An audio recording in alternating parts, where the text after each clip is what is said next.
Another question from the Dunbar Academy mailbag. This question's from Ian. I seem to remember a previous question from Ian. Yes, and with a bull terrier. I don't know, maybe this bull terrier has a bunch of problems. Here we go. How do I deal with hyperactivity? Good question right up front. There are times when she's just an insane ball of hyperactivity, especially when I have company. Sometimes she gets so excited that she playfully nips at guests. Ding, ding, ding, ding.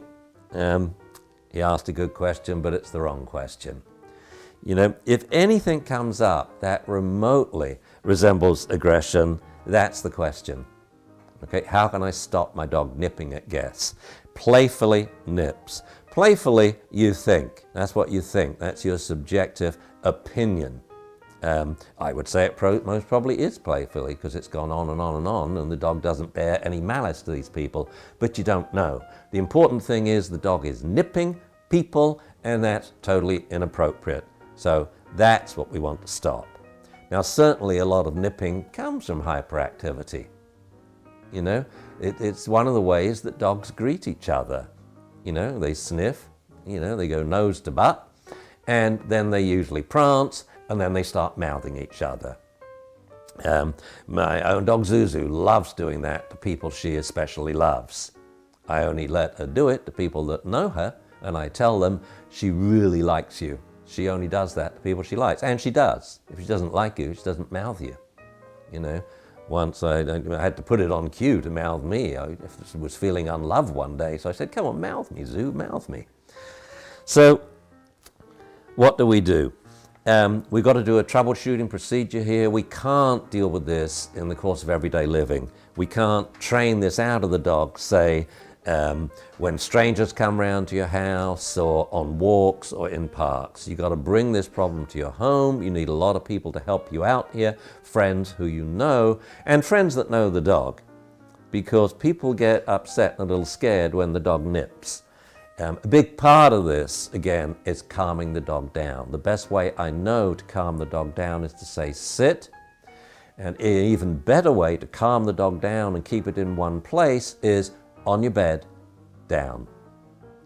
Chill, tranquilo. Talk to the dog like this. If you want the dog to calm down, you've got to calm down to bring the dog's energy down. It's no good going, no, no, no, sit, no, like this. That is going to rev and amp the dog up. So we're going to practice, lots of people coming to the house. First, and you say to your dog, what was it, Aya? Yes, Aya. Go to your bed, lie down, and then we'll tell you're on an iPhone now, so someone can be out the front door, say he's ready for you, she's lying down, you keep her down, people come in, and they give her treats. Okay? Then they can train her to come and sit. The best way to get dogs to respect people is to give them control over the dog. And if a dog comes and sits, that's the proof that the dog does like this person because it's voluntarily approaching, and it sits and it voluntarily stays close. Okay? The other thing about your visitors getting your dog to come and sit is if the dog comes quickly with tail a wag, then the dog is being happily and willingly compliant. And that's always a very important thing to test. Whereas if the dog comes slowly and doesn't sit, that's a big message. The dog's saying, I don't want to approach that person and I don't want to stay close to them. However, I'm pretty convinced here this is just over the top, out of control, OTT, OOC, happy behavior, and she probably is playfully doing it, but you got to stop it. So, no food bowl. All food comes from your guests when they come round and do multiple re-entries, each one, and then when they sit, or come and sit, they get multiple treats. The next step will be to take it out on the street. So again, the people will walk round the block, spread out 25, 50 yards apart, and you walk in the opposite direction. So now you're going to meet known people on the street. And this is really important. That, yeah, it probably is playful, but the dog is nipping.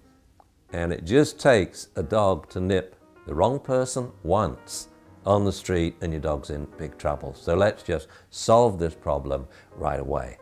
Another tip on the streets, play tug with your dog. And when you walk, he has to carry the tug toy. You know, something floppy in his mouth, you know, not a ball, because if he drops it, it rolls into the street. But he has to carry it. Well, if he's carrying that, then he can't nip. And you can occasionally take it out the dog's mouth to use to teach the dog to heel and look up at you nicely. So, another good question, Ian. Thank you very much. Keep asking those questions.